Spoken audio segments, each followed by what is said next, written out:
ठीक है, भुवन की भी बात सुनते हैं, भुवन की बात सुनते हैं, उसके बाद शालिनी एंड श्रीराज जी भी वेट कर रहे हैं। भुवन, आपको क्या लगता है, आप वेलकम करेंगे कि हेमंता ने जो कहा है वो सही कहा और ये सब जगह होना चाहिए, इसमें क्या दिक्कत है? मेरे को तो लगता है कि आदरणीय हेमंत बिस्वा साहब को आज वो शपथ लेनी चाहिए, याद करनी चाहिए जो उन्होंने मुख्यमंत्री बनते हुए ली। और वो शपथ क्या थी कि मैं सभी धर्मों का आदर करूंगा और सभी धर्मों के रक्षा करने का काम करूंगा। जो इतने समय से जुम्मे की नमाज, जो कि मुस्लिम समाज के लिए कितना महत्वपूर्ण होता है, ये भी एक पूरा देश जानता। लेकिन मेरे को लगता है कि आज जो धार्मिक ध्रुवीकरण इस बहाने वो करना चाहते हैं, जो परंपरा वहां चली आ रही है, उस परंपरा को तोड़कर वो हिंदू पोस्टर बॉय बनने की जो कोशिश कर रहे हैं, मुझे लगता है वो केवल लड़ाई इस बात की है, असल मुद्दे जो आसाम के हैं उनसे ध्यान भटकाने की कोशिश है। और इसके अलावा हमें इसको किसी रूप में देख नहीं पाते।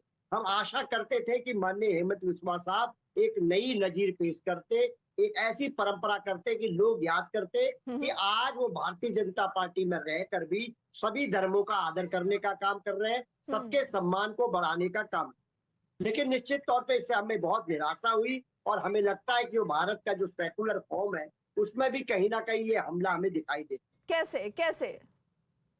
देखिए मैडम, मैं तो कानून का विद्यार्थी हूँ। कानून के मुताबिक जो समाज जिसके लिए जो महत्वपूर्ण त्योहार है, महत्वपूर्ण दिन है, उस पर उसको अपनी स्तुति करने का अधिकार, उस पर पूजा करने का अधिकार, ये हमारा देश का संविधान देता है। कहीं ना कहीं वो संविधानिक मूल्यों पर भी हमें हमला दिखाई देता है और हमें लगता है कि ये एक तुगलकी फरमान, इसके अलावा हमें कुछ नहीं दिखाई देता। अच्छा होता कि वो वहाँ के जो आसाम के जो मुद्दे हैं, जो देश के जो मुद्दे हैं, और हमने देश में क्या देख पा रहे हैं, आदरणीय मोदी जी की सरकार में मुस्लिमों को सड़क पे पीटते हुए हमने देखा है, नमाज अदा करते हुए। तो ये कोई नया नहीं है। उत्तर प्रदेश से लेकर आसाम तक। भुवन जी, आप भी वही चीज कर रहे हैं। देखिए, अगर एक कोई गलती करता है इसका मतलब ये नहीं होता कि पूरी कौम गलत है ना। वो तो सबके लिए सही बात है, चाहे वो हिंदू हो चाहे वो मुसलमान हो। Ajay, I know you want to come in, but I quickly also want to get in Shalini and Shriraj first for their comments here. Ajay, फिर आऊंगी आपके पास। शालिनी, ये सही बात है क्या? मतलब देखिए, अगर ऑपोजिशन को ये लगता है कि ये किसी एक धर्म पर हमला है और उनकी नमाज को मतलब किसी तरह तोड़ने की कोशिश है, कि नहीं चाहते कि ये सारे जो मुस्लिम एमएलएज हैं ये असेंबली में रहें, तो ऐसा क्यों हो रहा है? सबसे मिल बैठकर शालिनी बात करके एक रेजोल्यूशन निकाला जा सकता है।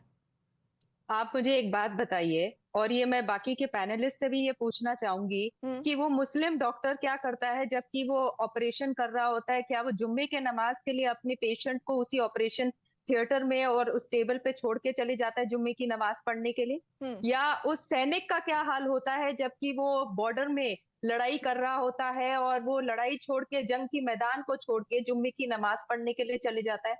तो ये जो एक, मैं कहती हूँ, स्पेशल ट्रीटमेंट जो असम के लेजिस्लेटिव असेंबली में हमारे पॉलिटिशियंस को मिल रहा था, क्या ये सही थी? पहले तो आप बात इस पे आइए कि आपके लिए आपका फर्ज अगर आपके धर्म का पालन करने के लिए है, तो आपका धर्म भी ये कहता है कि आपको अपने इस देश के लिए आपको वहां पे रहना चाहिए। तो क्या लेजिस्लेटिव असेंबली में दो घंटे की जुम्मे के नमाज के लिए ब्रेक, क्या ये एक वाजिब बात थी? इस पे आपको पहले सवाल का जवाब देना पड़ेगा। इस पे शालिनी सबसे बात करके अगर एक ऐसा फैसला लिया जाता तो हो सकता है ऑपोजिशन नहीं आता। ऑपोजिशन को ये लगता है कि हेमंता किसी से बात नहीं करते, हर मुस्लिम पर हिंदू मुसलमान करते हैं। आप ये बात समझिए, ये वही मुख्यमंत्री हैं जिन्होंने असम में 1281 मदरसास को एक मीडियम इंग्लिश स्कूल में कन्वर्ट करा और बच्चों को तालीम देने के लिए एक रास्ता दिखाया। ये वो मुख्यमंत्री है जो पॉलीगैमी को बैन करने की बात कर रहा है। ये वो मुख्यमंत्री है जो कह रहे हैं कि मुसलमानों की जो शादियां हैं, निकाह है, उन्हें रजिस्टर करनी चाहिए। और ये वो मुख्यमंत्री है जो सभी को मेन स्ट्रीम में लाने की बात कर रहा है। हमारा देश एकमात्र ऐसा देश है जहां पे हम मुसलमानों को एक स्पेशल प्रोरोगेटिव देते हैं, पर हम भूल जाते हैं कि बाकी भी माइनॉरिटीज यहाँ पे हैं।